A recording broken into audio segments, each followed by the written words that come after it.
A few days ago, Dr. Annika Sokolovsky tweeted, "Music schools love to deny admission to folks who can't read music. This is an obscene form of gatekeeping." And Music Theory Twitter reacted, normally. Yeah, so my entire Twitter feed is now engulfed in a debate over whether or not being able to read sheet music should be a requirement for getting into music school. And of course, that conversation has turned from that super straightforward question to either everyone needs to learn to read to be successful or no one should ever learn to read ever. And it's given me big pancakes versus waffles vibes. One of the most popular takes, here's one from Dr. Robert Komanecki, is that sheet music reading isn't hard to learn at all and therefore shouldn't be a prerequisite. He could teach you over a long lunch. And yeah, it's not that hard fundamentally to learn to read sheet music. Notes are arranged bottom to top, low to high, and they go line, space, line, space. So here's an A, B, C, D, E, F, G, and then it wraps around back to A, B, and so on. Unless that symbol is different, in which case that's not an A, it's a C, or a B, or a G. Okay, maybe it's not that easy. The concepts are simple and could absolutely be explained in like 10 minutes tops. But to be able to make use of those concepts on the level and speed you'd need to use them in any like actual situation, that takes time. If you're learning a piece of music, if you're studying music theory in school, you now need to go through those extra steps of all cows eat grass to try to remember which note was that. You will eventually get to the point where you can just see that's a C, but it takes time. Not more than a couple months for someone who's really dedicated to it, but definitely time. Now, do I think this should prevent someone from getting into music school if they don't know how to read? I don't know. The thing is, music school can mean a lot of things. Like, music production is just now getting to be kind of a standard major in music schools. That was just starting to be a thing when I went to college. And that's really cool to see. Now, do I think someone coming in to advance their audio production skills or sound design needs to know how to sight read a Rachmaninoff piece on first try? Absolutely not. But they should definitely learn to read soon. A lot of musical concepts are really hard to explain without notation. When we have a shared written language, it lets me convey a lot more information to you really quickly. It also gives you access to, the whole of written Western music history. We can listen to recordings of Beethoven's symphonies as many times as you want, but it takes looking at the actual score and seeing what the clarinet part's doing versus what the oboe part's doing to really understand the details of what you can learn from it. But this whole conversation has me thinking about the bigger picture, things that every musician should learn how to do. Whether they want to perform in concert halls with orchestras, or in stadiums with a rock or metal band, or producing EDM or hip-hop in their studio at home, or just playing acoustic gigs. There are, I think, 7 things that every musician should learn how to do, and that they should teach in every music school. First up is, reading sheet music. I know, we started here, but it really is that useful. It allows you to understand more music, so why not give yourself that advantage? Now, how often are you going to need to read as a musician? I've been a working musician for 15 years now. Do I need to read on every gig I get? Absolutely not. Playing and singing in cover bands, or backing up another artist on guitar or keyboards, or playing acoustic gigs at wineries and restaurants? No, that's all by ear, and at most I'll look up the chords on Ultimate Guitar or something. Now, on the other hand, Broadway gigs, recording sessions with jazz musicians, you're gonna want to be able to read for those. You might be able to fake it for a bit, but if you can't keep up, or you forget what a part is, or if they change something and hand you new sheet music on the night of the gig, which happens a lot, you're gonna hold things up while you try to figure it out, and that gets you fired real quick. A lot of it comes down to the kind of work you want to do and knowing what the expectations in that scene are, the workflow for that gig. Next up is music theory.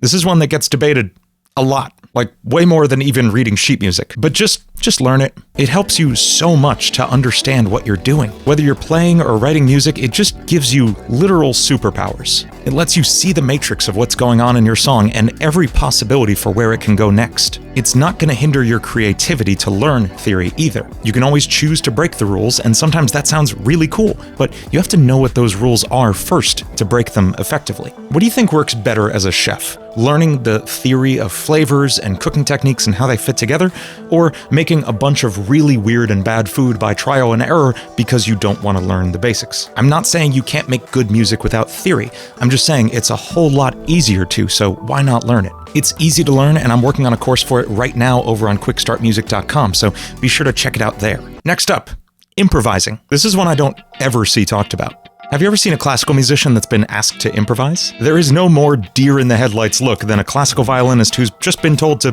fill something in for those two measures. Improvisation is the art of coming up with new musical material on the fly, in the moment. It relies on theory, it relies on your ear, and knowing what's going on in the song at that moment you're playing. Then you choose notes that will fit with that and create an interesting melody. But what it really is songwriting.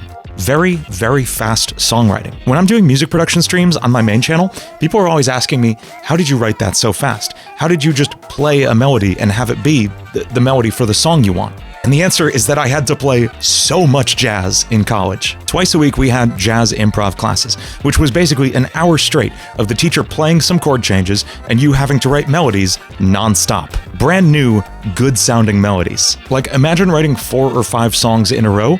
That's what playing through the changes on a jazz piece 4 or 5 times is. And we did that every week, multiple times. That will teach you so much creativity and such good listening skills. If you want to write better songs and get really fast at it, learn to improvise. But what if you don't play an instrument and you're just writing MIDI notes into your DAW? Learn to play piano. If there's one instrument I think every musician should learn to play, it's the piano. It's such a good tool for understanding music on a big picture level. It lets you really zoom out and see your whole song at the same time, melody and chords all at once. And it's super visual when it comes to learning scales and chords and thinking about these theory concepts. Especially when it comes to recording and producing music, it is so helpful to just be able to immediately transmit your thoughts straight from your brain into your computer without having to click out those notes one by one. You can just play it in real time and have it there. Speaking of which, I think everyone should learn to record themselves for so many reasons. For one, it just makes your practicing infinitely more effective. Can you imagine how hard it would be to learn to paint if you couldn't look at your paintings afterwards?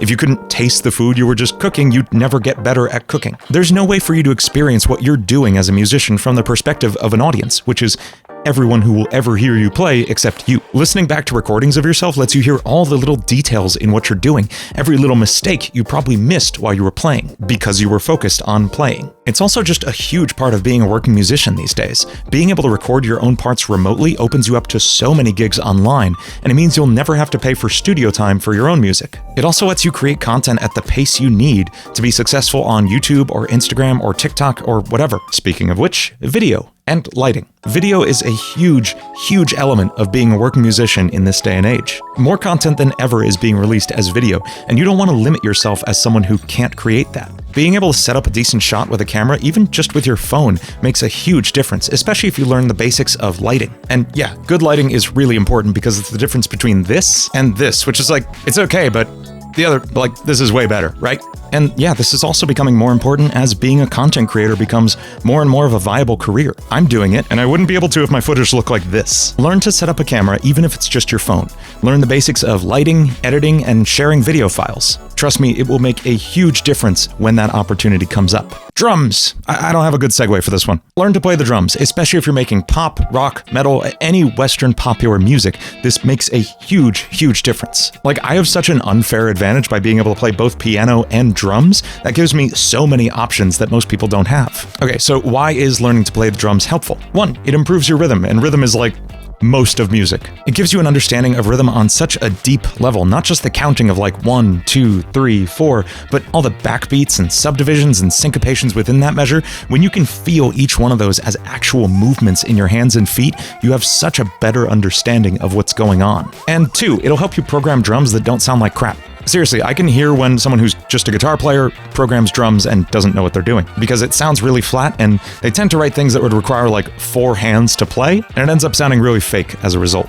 When you can write drum parts from the perspective of someone who actually knows where their hands would be at any given point, knowing that this hit is going to be a little quieter because your left hand is recovering from the last hit on the tom over there, it's going to feel so much more like a real drummer is playing it. So go learn to play drums. There's a million free videos on YouTube. You don't even have to buy a drum set. You can just drum on the table in front of you and tap your foot on the floor and drive your family crazy. It's all I do like 24/7. My wife hates it. So do I think all of these things are necessary to be a successful musician? No, but making it as a musician is really hard. Why not give yourself every advantage you can have? I can say for sure I've gotten like 10 times as much work as I would have without these skills. Not to mention this entire career I have as a YouTuber and producer that I wouldn't have if I couldn't make videos and recordings. So go learn some stuff. If you want to learn it from me, head over to quickstartmusic.com. It's my collection of online music production courses built to help you learn to make music the way you want to. If you use the code LSE at checkout, you'll get 50% off your order. Thanks for watching. Like and subscribe for more videos like this one. Let me know in the comments if there's anything you'd like to hear me talk about, and I'll see you next time.